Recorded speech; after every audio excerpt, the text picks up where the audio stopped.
the view, if you're wanting to control your own destiny and you need some confidence to do that, and it is in a business sense, then I would encourage you to do that, to actually start yourself and seek out those who've got knowledge and understanding that can help you realize your ambition.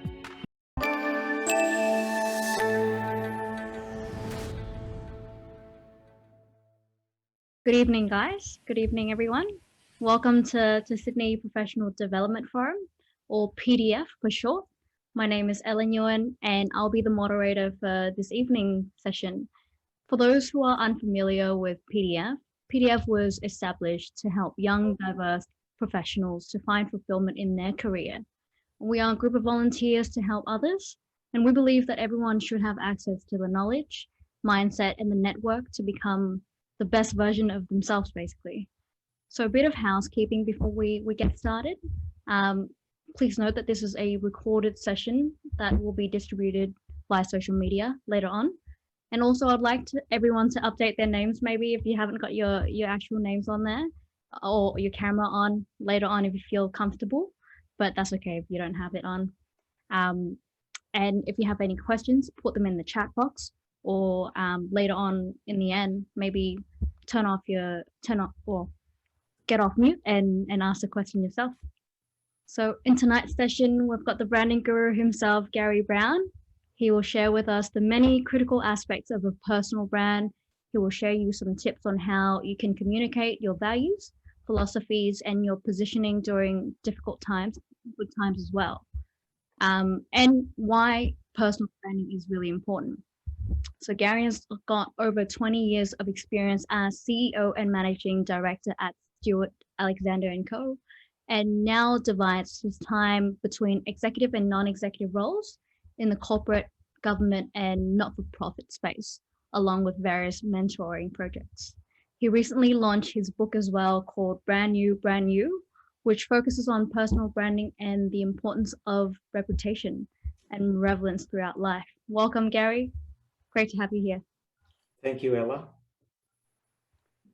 All right, I'm just going to share my screen. Can you hear me all right? Yeah, we can hear you well. Oh, good.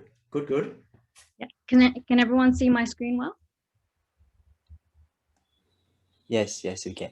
Yeah. Yes. Awesome. So, Garry, I always hear stuff being thrown around personal branding, and often it becomes this really confusing concept. People constantly promote the idea of personal branding, but it doesn't really clarify why or how.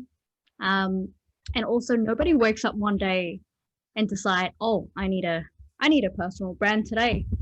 So I have this conversation time and time again with people who are so used to being a part of a corporate branding machine, where frankly we blend into the background and follow a set of brand rules. Most people's feelings are possibly more along the lines of, why should I bother investing in my personal brand? And surely people know me via my LinkedIn profile and my CV. So yeah, I'll pass that to you as the guru. Well, Ella, thank you very much. And I think to really address the question or the commentary that you started with, in life, if you want to be successful, you really need to take control of your own destiny. If you don't, then very simply, others will take control of it. And your personal brand is probably a very good example, where if you're able to manage the expectations and manage the perceptions of the way people see you act, the way you behave, and the way you speak and present, you're in a better position to articulate and present your brand and get to where you need to be. And to some extent, that's what I want to talk to you tonight about, is very much about how you can build your reputation and relevance, because over time, you need to keep renewing and revitalizing that brand you have. So I've put together a presentation, as you know, and if you'd allow me to commence with that, I can share with your esteemed colleagues, because I feel very honoured and privileged to spend some time with you guys and talk through all these components that make up Brand You. If I start to give you some idea of where I've come from, I, as you mentioned, ran an organisation called Stuart Alexander. It was a branded business, and we never really considered what brands meant in terms of relevance over time. We were more focused on building those brands initially and in the short term to be able to deliver successful outcomes.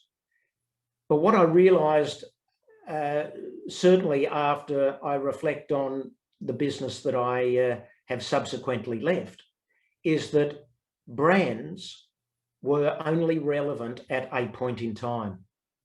And our personal brand and our relevance is very much the same. It's relevant at a point in time.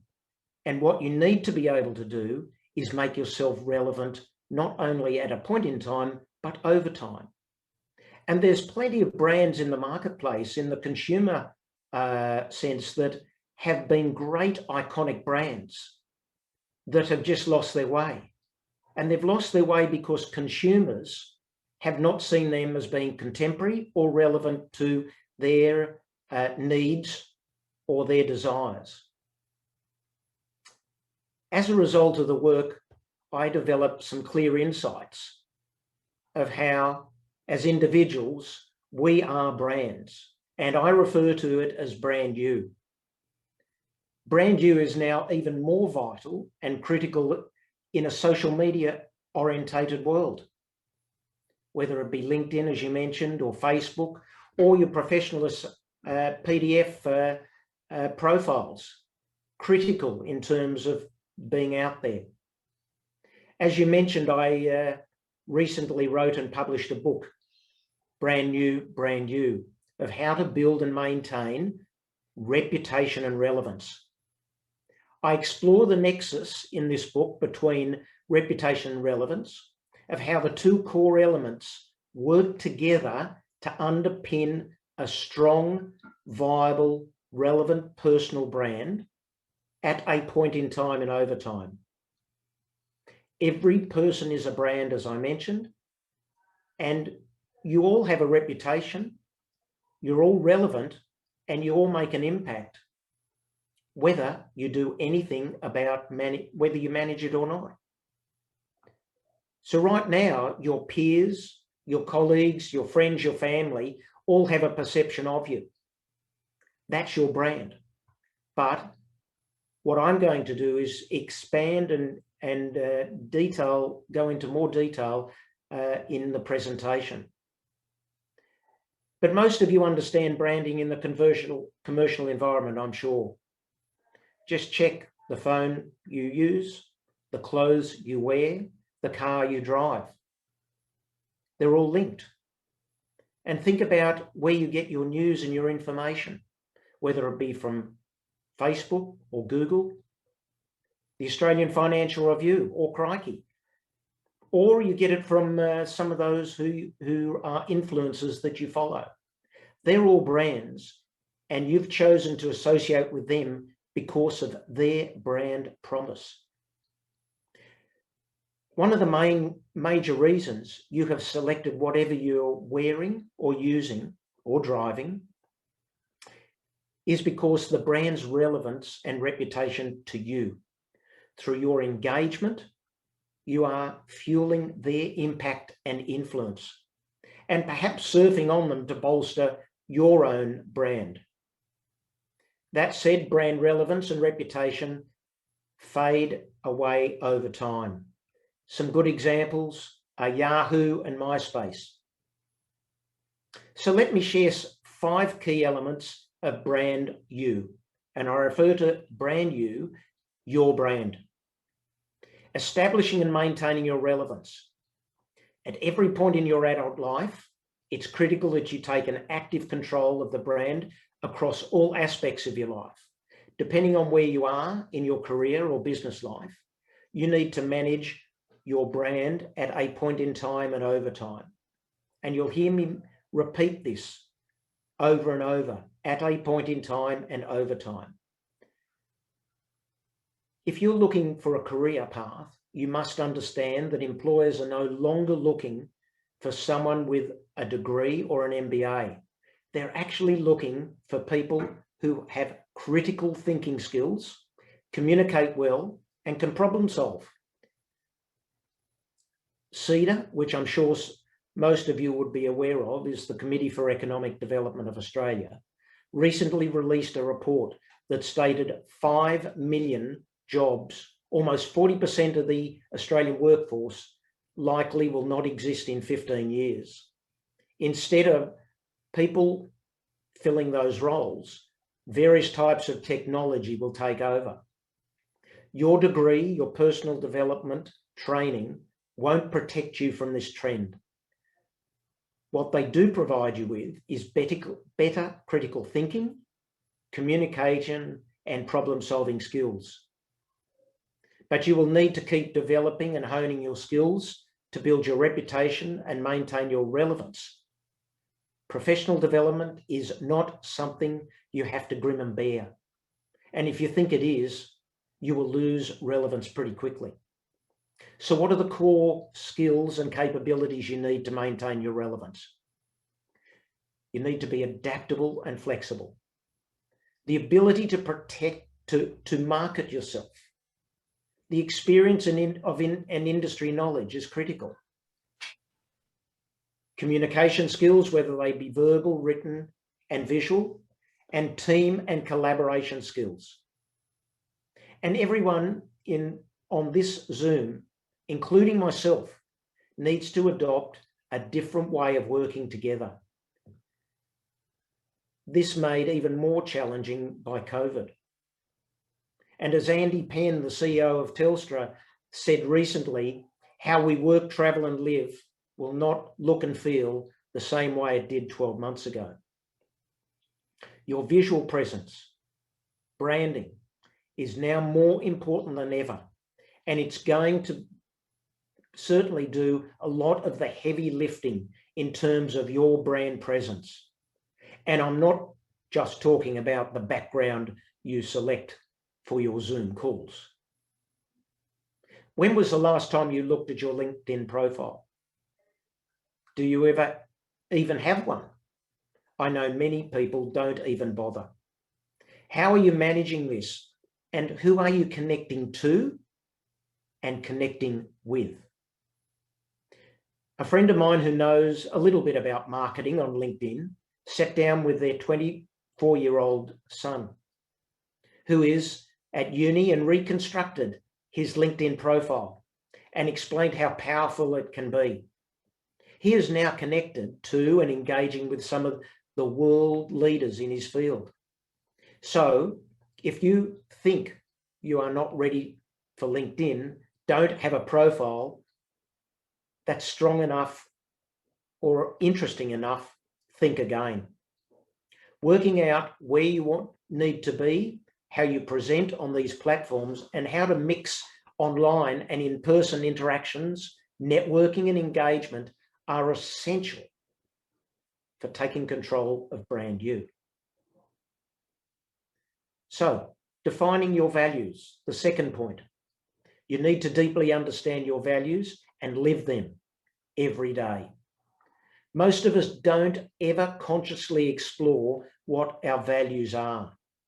To me, they're a set of beliefs and attitudes that we have that have been influenced by our family, our friends, business colleagues, and our passions.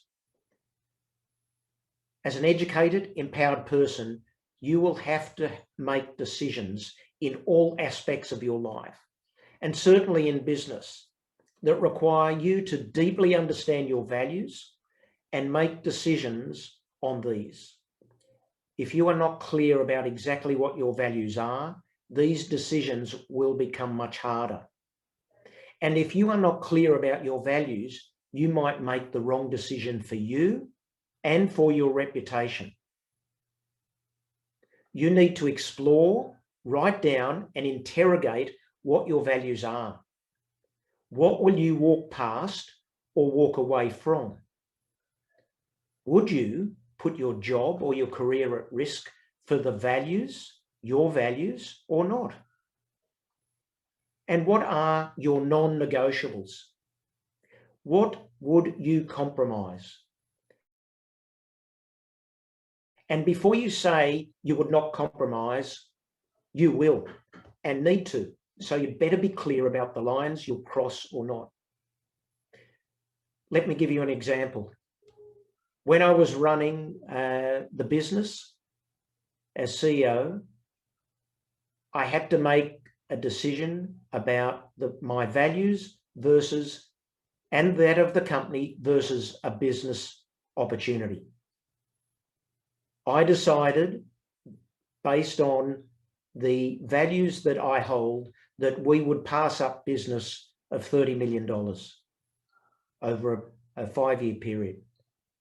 And we walked away because the values did not align with our business. I've also walked away from a number of board roles because the values of the board did not align with mine. And this is not to pass judgment on those values, but to highlight to you that you need to know your values in the first place and then be prepared to act on them. Your values will also impact on who you choose to associate with. Let me be clear. You will come face to face with situations that require you to choose how you act in relation to someone in your peer group, a business colleague, a CEO or board member. That's just life. If you are clear on what your values are, the decision will be easy, actioning it will be challenging, but you will be firm in your resolve. Importance of behavior. You've all heard the saying, actions speak louder than words. Well, not anymore. Your actions, social media profile, content that you write on LinkedIn or Facebook speak loudly. What are you posting on social media, personally and professionally? And do not for one moment think that your personal Facebook images and content are separate from your professional life. If you're interested about the connection between the two, go online and look at Joe Ashton of the Fin Review and Dr. Elaine Stead and the recent defamation case brought by the former against Joe.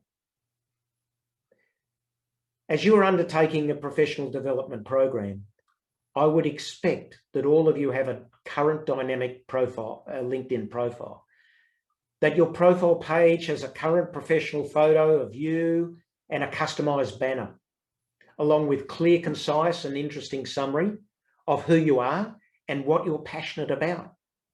These are the basics for a reasonable LinkedIn profile. And if you are a member of a professional association or group or profile, these sites need to be current and congruent with your LinkedIn profile. When was the last time you typed in your name into Google? Do this tomorrow and see what comes up. You will probably be surprised. But don't just look, take action.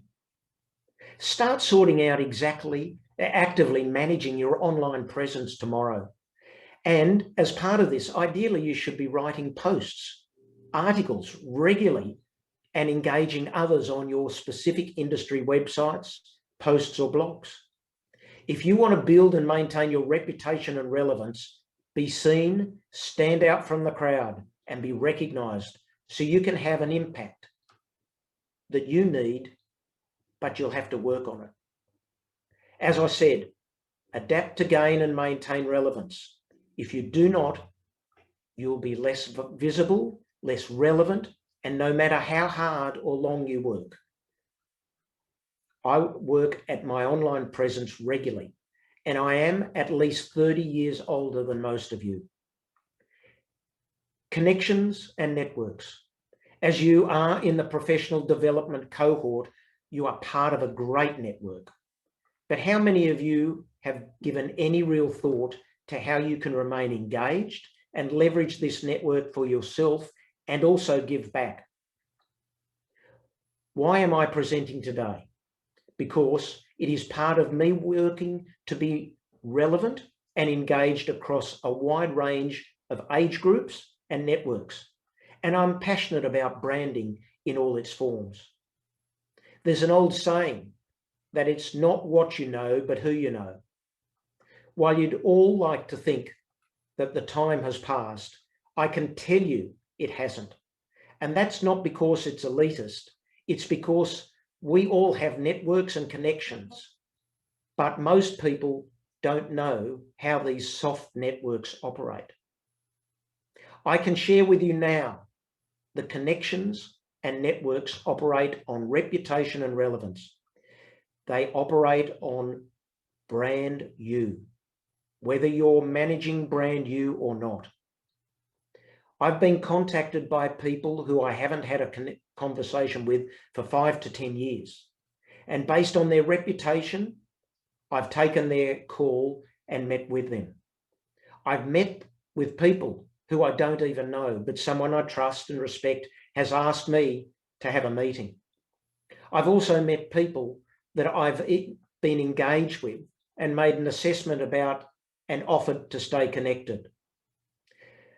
A long-standing friend of mine shares the saying, elephants marry elephants, meaning that business people feel comfortable dealing with other business people at their own level.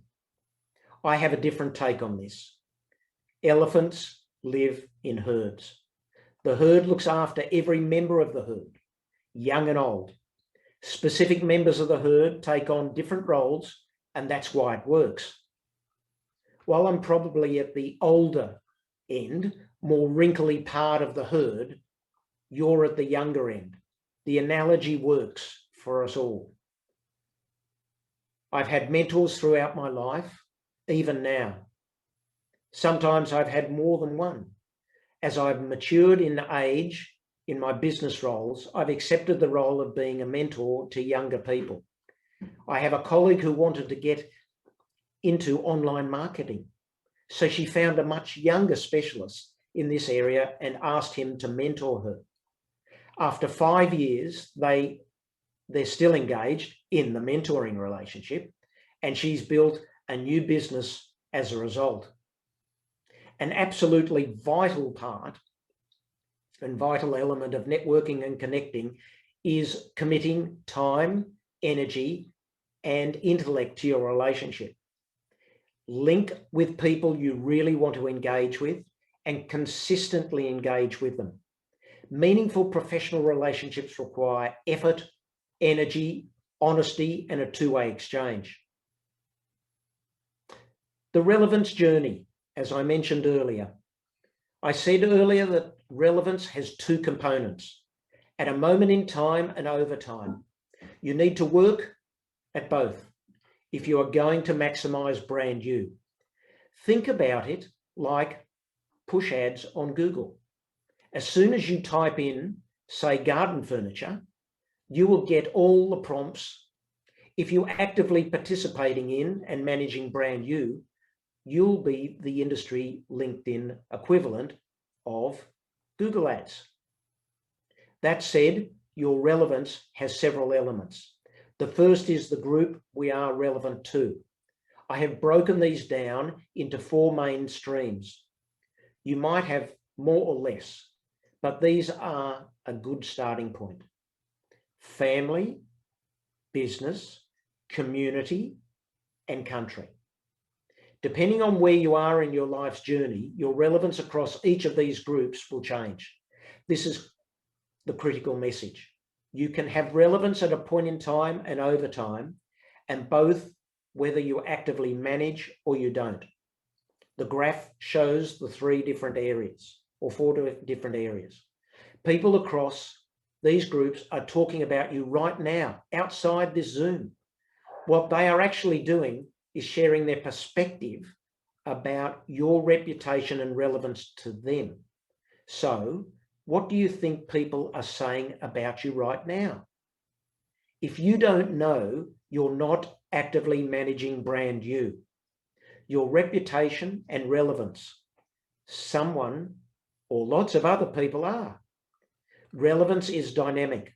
So if you're not aware of this and just let it happen, you're behind the 8 ball. In business, you risk becoming irrelevant, professional development or not. Your degrees and ongoing professional development on their own do not confer relevance. With your family, relevance changes constantly. If you are not across this, you risk becoming irrelevant, although there are ages and stages where there is nothing you can do to be relevant. And you're better off simply recognizing this as part of the parenting relevance journey. You have to actively work at your relevance, and this means being open and adaptable. My relevance impact. While writing my book, I developed a model, which is on the screen now, and I've called it My Relevance Impact. It's designed to help you understand where you are in terms of your relevance and where you want to be and how you can move from one to the other so you can increase your impact. There are 3 components to the My Relevance Impact model. You see values, behavior, and perceptible reality. What others think of you either from first-hand interaction or more often than not, second, third, or fourth-hand commentary. In all of these 3, there is a complete alignment, and that's the middle space. When your words, your actions, perceptions of others, of you are all aligned, you are trusted, your values are clear, you are regarded as authentic, you have the maximum opportunity to have impact in whatever you choose to do, as others will follow. I like to use Roger Federer as a great example of someone who is totally aligned. A great tennis player, but he demonstrates great behavior, values, and everyone perceives it accordingly. The alternative is Kyrgios, who may have good values, but his behaviors do not reflect his values, and perception is disseminated and not aligned. So as a businessman in 2021, I've had to adapt to how our business operates. I have to change parts of my business model to remain competitive, develop and test new products, engage new customers, and listen to consumers' feedback. Long gone are the days of set and forget, what the types of consumer products I market and sell. I've adopted a collaborative approach, developing and engaging multidisciplinary teams, creating cross-functional leaders, all harnessing the power and dynamic of technology. In short, you need to be aware constantly and adapt accordingly. If you don't, you'll become irrelevant. If you are moving into management or executive roles, you need to be relevant, not only to your bosses, but also to the people you are leading. The people you are leading are also different from 5 to 10 years ago, and you'd better be willing and able to be relevant to them. My experience with young people are they're more community and value driven. It's only partly about the money. Want to be involved in something that makes a difference, not just a buck. They want to be more flexible. In fact, the work environment today demands it. And they want to have the opportunity to test their ideas, even if they are not fully formed, to apply what they know so far and then iterate them as they go. In summary, you are a brand, whether you do anything active about it or not. To be relevant at a point in time and over time, you need to actively manage brand you. Brand you requires you to deeply understand your values. Your actions, words, writing and profile matter right now and over time. Own your online presence and consistently execute. Understand the value of connections and networks and choose carefully. If you walk out of here and check your LinkedIn profile, your work profile, think about the values, your values, or decide to seek out a mentor, you will have made a positive step forward, actively managing your reputation and relevance. And lastly, I would like to just share a photograph with you of a Nobel Prize winner announced a few years ago. Professor Michael Mayer was awarded a Nobel Peace Prize for physics. Mayer is a Swiss astrophysicist and Professor Emeritus at the University of Geneva Department of Astronomy. He formally retired in 2007, but remains active as a researcher at the Observatory of Geneva. This photo was taken a few hours after the announcement, while he was waiting for his flight at an airport in Spain. He is reading the messages of congratulations. Professor Mayer has both relevance and reputation in his field, and he has spent most of his life building it. What he also has is passion, humility, courage, conviction, and joy. His reaction is a great reminder to me that while we all get caught up in the business of being a brand, it's passion, humility, and care for others that really defines us all. Thank you for listening to me.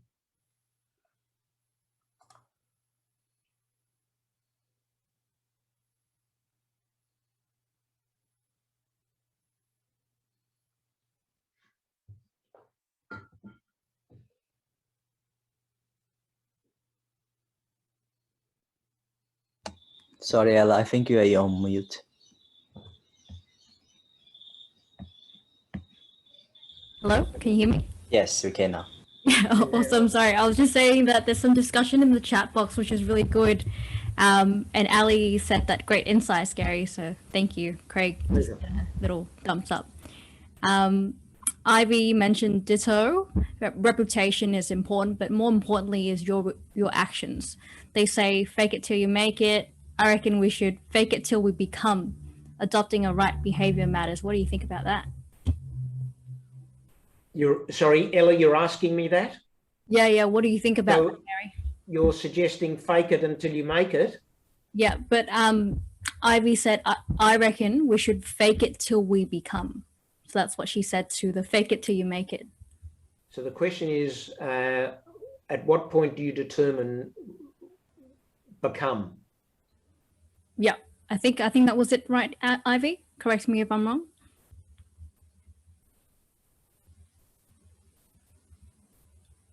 Ivy, you still? No, I was just quoting Amy Cuddy. I watched a TED Talk on fake it till we become. It's more like the process of before we become who we aspire to be, we are working and behaving, adopting that behavior to who we want to be. So I think it's just a shift of perspective. Instead of fake it till we make it, we fake it till we become. It's a team. I think that's fair enough if you believe in the values and the behavior and you align with your behaviors, which is, I guess, what you're suggesting, that you fake it until you become, then you are aligning yourself. Yes. Accordingly. And if anything, the model, my relevance model actually stands up, because then perception of you by others is aligned. If you try and fake it and you don't align with your behaviors and values, then you have a problem. Yes. Agree. Thanks for sharing that, Gary.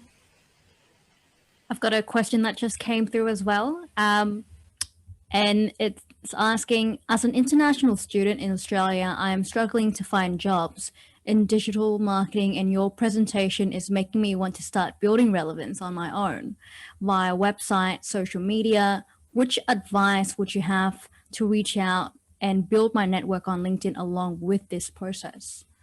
Over to you, Garry.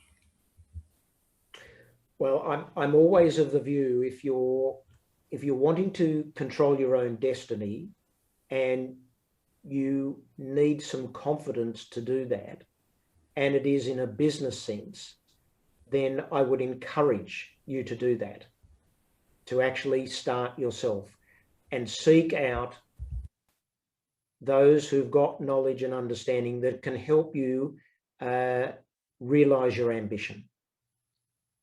It is certainly a challenging environment at the moment in the workspace, and it's a matter of really getting a leg up and getting an opportunity.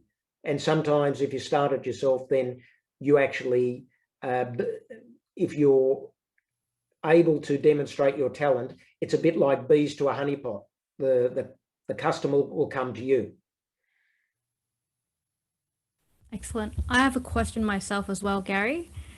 I'm thinking back into maybe when you started the whole thing around personal branding. At what point in your career did you recognize that having a personal brand is critical? And how did you find your why as well?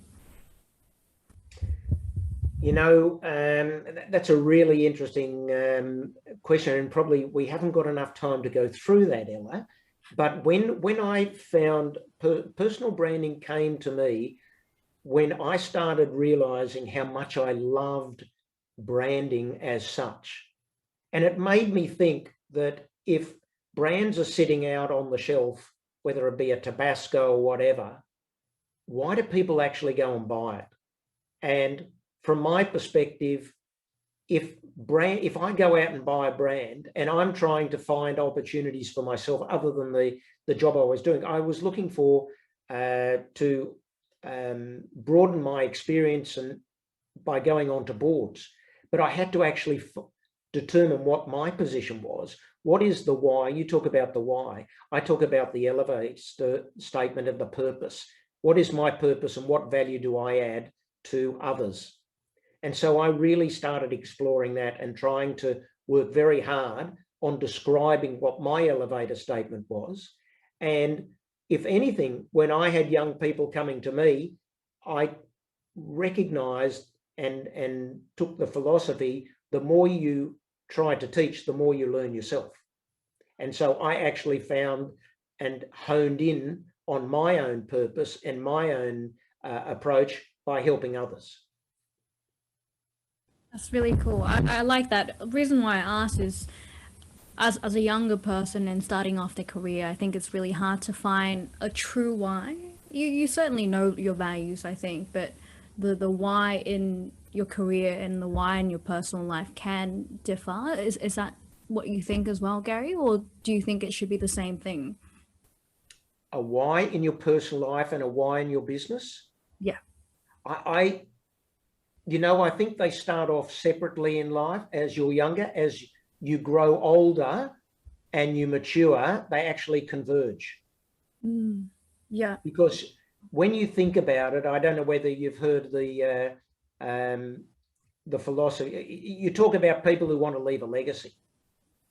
They actually don't break it up by business, personal. It is a legacy. So from that perspective, it is a convergence. But when you're starting out, you actually want to make a mark in your business life, your personal life. Yes, you want to make a mark, but they're not necessarily converging. They may be aligned, but they're not one. They're different. Yeah. I've got another question as well from, sorry if I get your name wrong, Abhishek. You can correct me as well, feel free. But his question was, how do you define an ideal personal brand in terms of both online and offline presence? What would the vision be like and the consequences or effects of its success story? Oh my goodness, that's a tough one. An ideal brand, that's a really tough gig, because depends what the brand, if you talk of a consumer brand, or is the reference to a personal brand? Yes, yes, the personal brand, To your personal brand, to have an ideal, I don't think there is an ideal personal brand. My view is, if you look at my model, I talk of the sweet spot being where all those components are aligned. That is the ideal position to be. Now, every person's brand is different because we're all unique and special. But what is aligned or going to be consistent is that your behaviors and your values and people's perceptions all line up. And that's what I think we should all be aspiring to, because it's not easy, and it has to be consistently reviewed to ensure that you have those alignments. Does that help? Yeah, and it has to be quite authentic, right? You can't copy another person and be an imitator, right? Absolutely. And so when the first question came up about faking before you make it, you actually have to believe in yourself and believe in those values. And you talk about authenticity, credibility, trust, all of those components are playing to your personal brand. And stripping them out will then bring you out of alignment. Yeah, got it. Awesome. Yeah. Awesome. I actually noticed that Miguel had his hand up, so I'm going to cue him in. I'm so sorry I missed you out, Miguel, but you can ask your question live. Great. Thanks, Ella, and thanks, Garry. I actually have two quick questions, and I feel the insights that you've the insights and the call outs that you've given us have been great in terms of establishing a social media or professional presence. But I feel like there are a couple of elephants in the room to discuss when you talk about staying relevant, and another elephant in the room to discuss when it talks about perception regarding character. The first is that of actually having tangible value, because I've met a lot of professional services who are in the business of soft skills, say, for example, marketers, management consultants, and they tend to attract very polarized reactions because they have trained in the art of these soft, adaptable skills, such as critical thinking and negotiation, but are also controversial because they are perceived as not having the hard skills, such as something that are very basic, such as your engineering or being able to construct something. Mm-hmm. And therefore the value is there. So what would you advise as being the hard skills that are necessary to complement the soft skills so that we can always be adding objective value? And the second one is, I feel like it's an important mark of maturity to understand and stop being preoccupied with what people think about you, with being yourself and not being preoccupied with self-image. It seems very paradoxical to say that we should be proactively trying to manage perception, image, if not caring or not being so preoccupied with what other people think is supposedly a mark of maturity here. So how do you reconcile this paradox between the importance of actually managing what is effectively all about perception and self-image with the importance and maturity that is associated with stop caring what other people think? Okay, Miguel, let me answer the last point first. If you have alignment of your values and your behavior, I'm not suggesting for one moment you manage people's perceptions. You're not going to do what in fact happens is people's perceptions will be aligned when your behavior and your values are aligned. So I'm not suggesting you should be thinking about what other people think all the time. What you need to understand in terms of the values and behaviors, because if you take the work environment and your values are one thing, but the way you behave is totally out of court, you're going to find it difficult to get through and interact with people. So I understand what you're saying, but perception is chosen by beauty is in the hands of the beholder, the eyes of the beholder.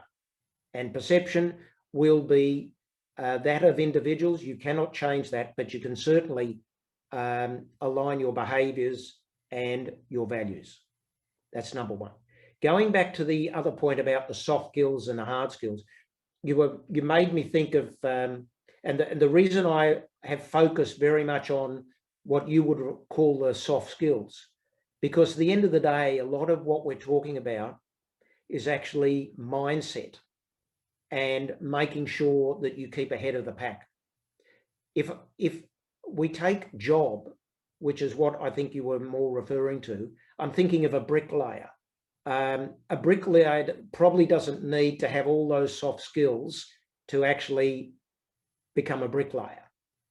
I tend to use a bricklayer really is a stonemason if he wants to be creative and talent or appear to have a good image. And his branding could be, I'm a stonemason, but he actually is a bricklayer, if I can be so esoteric. You're talking about, I think, that a job needs to, your involvement, you need to add value. And that value comes from your skills of, as you say, engineering or bricklaying or whatever. But we are talking about managing from your perspective, and not necessarily have I gone into the discussion of the corporate perspective, because that's a whole different ball game again. So I've talked more about you personally. Does that answer your question? Yeah, it makes sense. I think that's definitely a conversation I'm keen to continue in. Let's be in touch. Happily. Absolutely. And I love your elephant in the back. I don't know whether I sort of aligned with the herd of elephants, but yeah. Very much so, Garry, very much so. That's excellent. Thanks, Miguel. That was really great. Thank you, Garry. I've got another 2 questions coming up, so I'll continue. Eugenia asked, how do you grow your brand while being a part of a larger corporate brand? How do you grow your brand? Well, you know,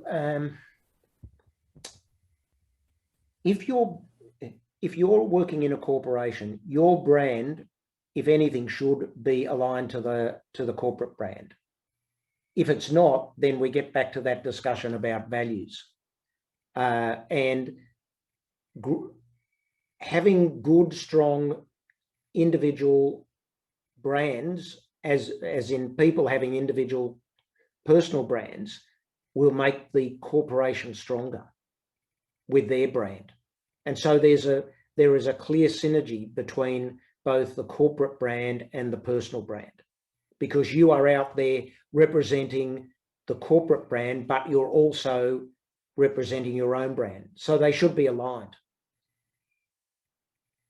I so agree with that, because you need to believe in a company to be a part of that company. Otherwise, why are you even there? Correct.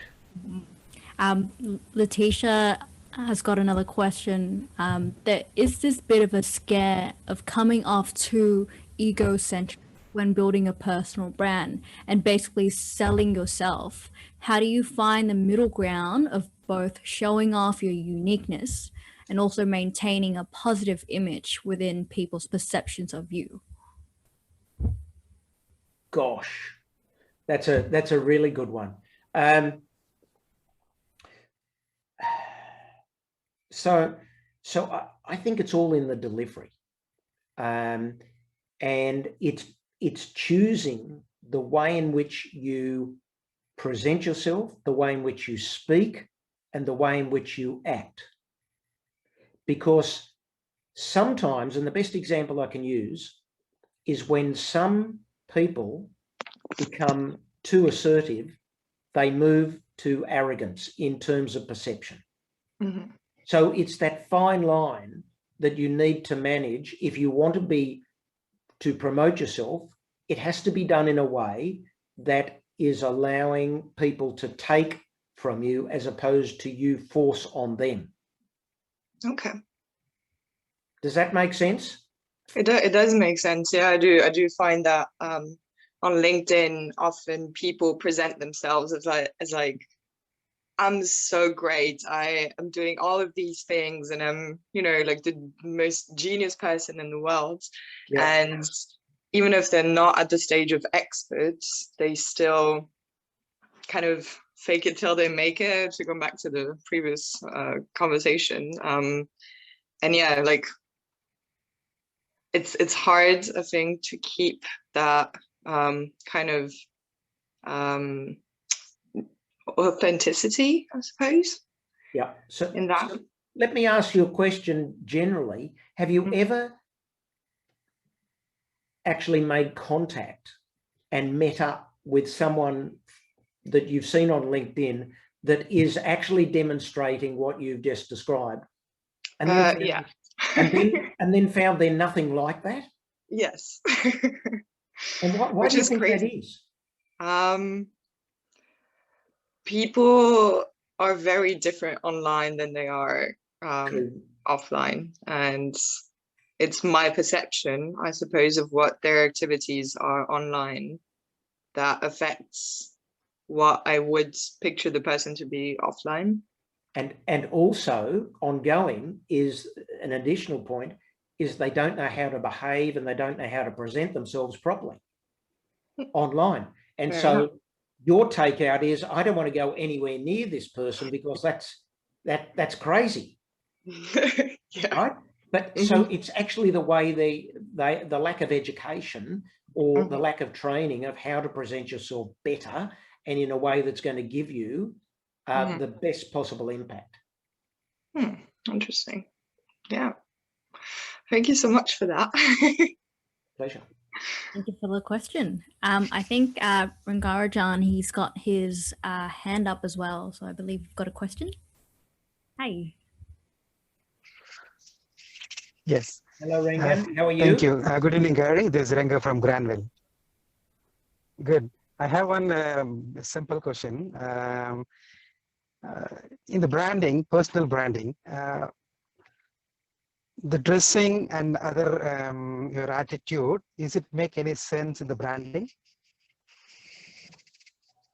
Sorry, can you say that again? The personal branding, you're talking about the branding, personal branding. I'm asking whether your dressing sense and your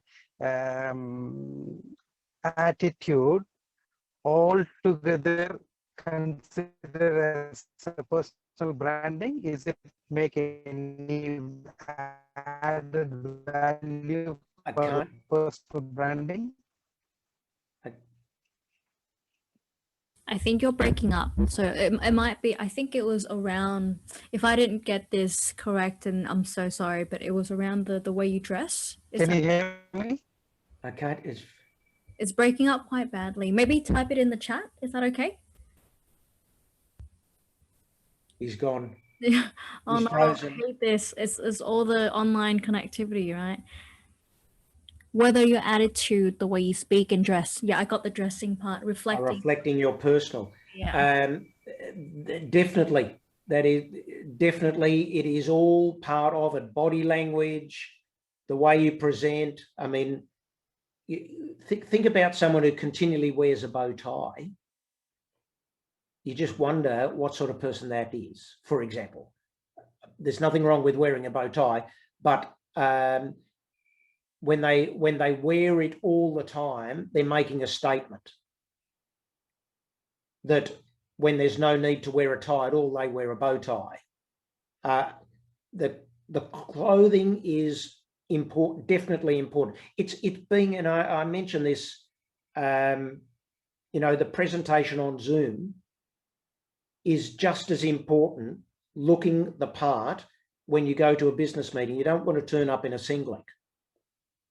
It just doesn't look right. Horses for courses. Does that answer it, Rangan? Yep. I think so. Yeah, awesome. I like that. Thank you, Gary. There's a couple more. Let me just scan through. What are the mindset? Oh no. Gary. I think that was It's pretty bad. I think he did say thank you though. Thank you. Thank you. Oh, I hate this. The connection sometimes can be sketchy. It happens. We've got another question as well, Gary. So Abhishek asked, what are the mindset changes the average person must make so as to take this journey of building a successful personal brand? Well, I think there's an absolute need to have an open mind. Be certainly, as I mentioned, flexible and adaptable. Be able to understand some of the components, the messaging, the way in which you need to really articulate what your purpose is. Because until you understand what your values are, your purpose is, you're actually not going to be in a position to start that process.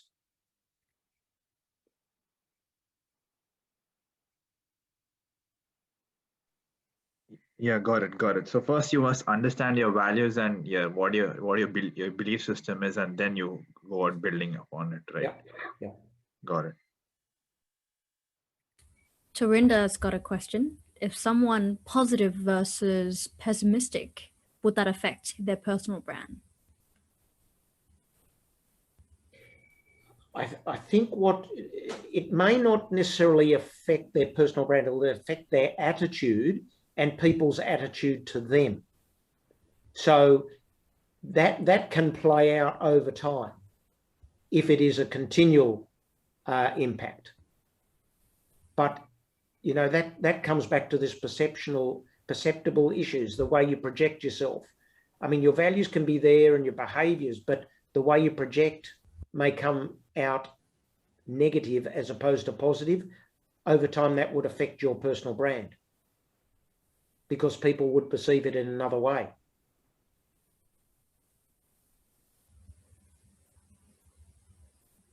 Ivy's got another one as well. Sometimes being realistic could come off as pessimistic to optimists. Well, you know, this gets back to messaging. You know, you can say anything you like to me as long as you deliver it in a respectful and an appropriate way, if it is factual. And I think that's half the problem sometimes is people go and abuse others because they don't know actually how to articulate that they have a problem and do it in a way that's diplomatic.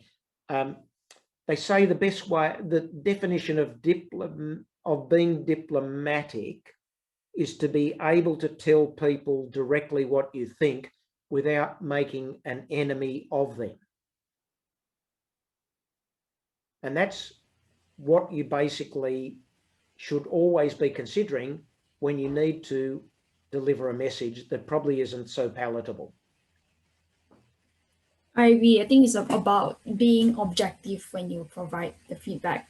It's always better to be objective rather than subjective. Yeah.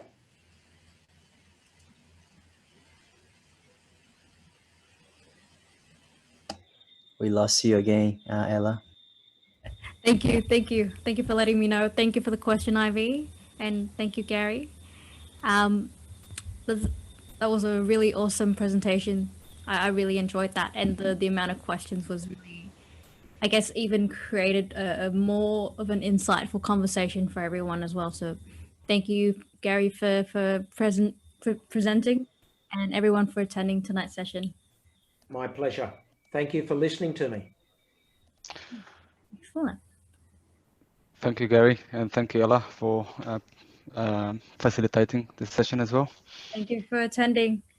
We've got our next event linked in the chat box as well if you would like to attend that. But I hope you guys enjoyed the session and stick around.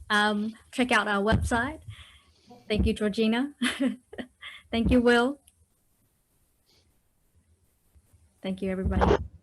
Okay. Thank you, everyone. Thank you, Ella. Thanks, Nilesh. Good conversation. Thank you. Oh, good. Thank you. Thank you, guys.